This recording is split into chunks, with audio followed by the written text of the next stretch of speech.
What's up, my people? Welcome back to the Daily Scoop.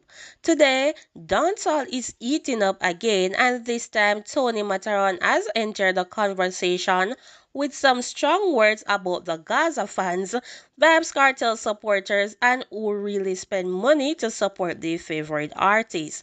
At the same time, Massacre Forever Rain is making noise on the chart, Kamar McGregor is putting up serious numbers, and Vanessa Bling has an interesting idea for the next big dancehall concert. So today we are breaking down all of it. Let's get straight into it. Starting with Tony Mataron. Tony Mataron is never one to shy away from controversy, and this time he has sparked another serious discussion involving Vybz Kartel, Gaza fans, and the wider dancehall community. Mataron argument is basically this: there is a difference between people who genuinely support Vybz Kartel music and people who identify themselves as Gaza supporters but does not necessarily spend money supporting the Gaza movement. He challenged Gaza fans to demonstrate their support through actions rather than simply replying the name Gaza. His point raises a bigger question. Is being a fan about what you say, or is it about what you actually do? Because in today's music business, streaming, buying album, purchasing merchandise, attending concerts, and supporting release can all make a measurable difference to an artist's career. Tony Mataron also compared Gaza supporters with other dancehall fan base including Alkaline and Massacre fans, suggesting that some of those fan base have demonstrated stronger purchasing and streaming habits. Now, whether you agree with Tony or not, this is definitely a conversation worth having. Who really support their artists? One thing that Mataran keep coming back to is the difference between being a hardcore supporter and simply enjoying an artist. You can love Vybz Kartel music without necessarily being a part of Gaza. You can identify as Gaza and still have different opinion about individual songs, album, or business decision. That is why this conversation can become complicated very quickly. Dancehall has always had strong fan identities.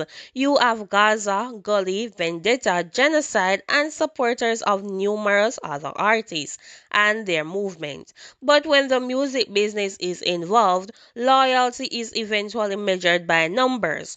Who buy the album, who stream the project, who purchase the ticket, who travel to the concert, who support the artist when there is not a viral moment. Those are the questions that matters. So while the fan debate is happening, another interesting battle is taking place on the charts. Massacre has been receiving significant attention following the release of his album Forever Rain. The project has generated strong reactions from dancehall fans, and Massacre's previous projects have already demonstrated that he can compete on international level. But there is another major player in the conversation, Kemar McGregor. McGregor has been performing strongly on the US iTunes reggae chart, with projects including The Kiss of Judas and Rhythm 91 making their presence felt. That creates an interesting situation. Massacre fans are watching the performance of Forever Rain, while Kemar McGregor continued to show that reggae and dancehall projects can still make serious movement on international digital charts. And here is where things become especially interesting. Changing in how album perform is calculated, mean artists and fans are paying closer attention to pure purchases and major streaming platform. So the first week numbers surrounding Massacre project could tell us a lot. It is one thing for an album to dominate conversations on YouTube and social media. It is another thing for those conversations to translate into measurable scale and stream. Let's not forget that Massacre has has already had major chart success. His previous album demonstrated that he could enter the Billboard conversation and compete with some of the biggest names coming out of Jamaica. That is why Forever Rain is worth watching. The question is not whether Massacre has talent, that's already established. The question is how far can this particular project go internationally? And if the numbers are strong, you already know what is going to happen. The fan base will start comparing. People will bring up Vybz Kartel, people will bring up Alkaline, people will bring up other artists, and suddenly one album performance become another chapter in the ongoing dancehall rivalry. Now let's shift gear. Vanessa Bling was also a part of the conversation following Massacre Barclays Center performance. After experiencing the atmosphere surrounding that event, Vanessa put forward an idea that could definitely get people talking. What if Jamaica had a major concert featuring female dancehall artists exclusively? Think about that lineup. You could potentially have names such as Spice, Shensia, Vanessa Bling, Jada Kingdom, and many more. Imagine that production. One massive venue, one night, the biggest female names in dancehall sharing the same stage. That could be a powerful statement about the strength of women in Jamaican music. And of course, there is one major issue. The artists would have to be willing to work together. Dancehall is competitive and artists don't always have the best relationship with each other. But if the right lineup could be assembled, something like that could potentially become a major event. And this brings us to another controversial part of the discussion. Some people apparently question Vanessa Bling's decision to attend Massacre Barclay concert.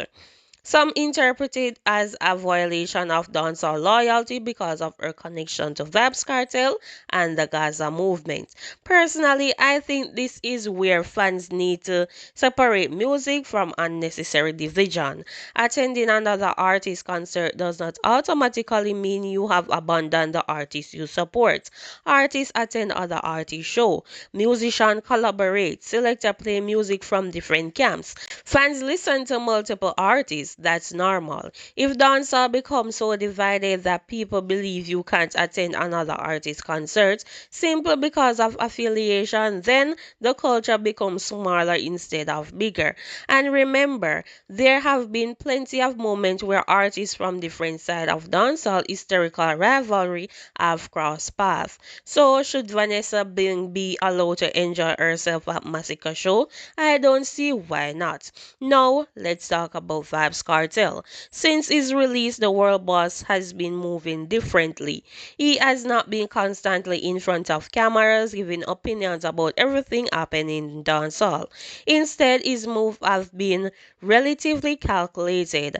And one of the biggest things people are waiting for is his continued return to live performances. For an artist who spent years away from the stage, the anticipation is enormous. There is a generation of fans who grew up listening to Vybz Kartel but never got the opportunity to see him perform live during his peak years. That is why his return carries a different type of energy. It's not simply another artist going on tour. It's an artist reconnecting with the audience who have been waiting for years. This is where Tony Matterhorn takes his argument further. He points out that Vybz Kartel's success cannot be judged solely by his current ability to fill venues.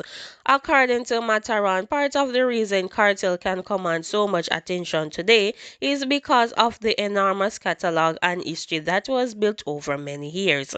And that is an important point.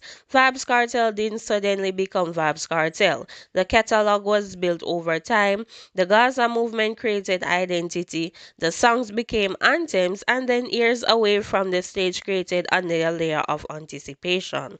So when Kartel finally returned to major international venues, he is not starting from zero. He is bringing an entire history with him. There is another interesting part of Matterhorn argument. He emphasized that Kartel spent important period of his career without extensively touring many international territories.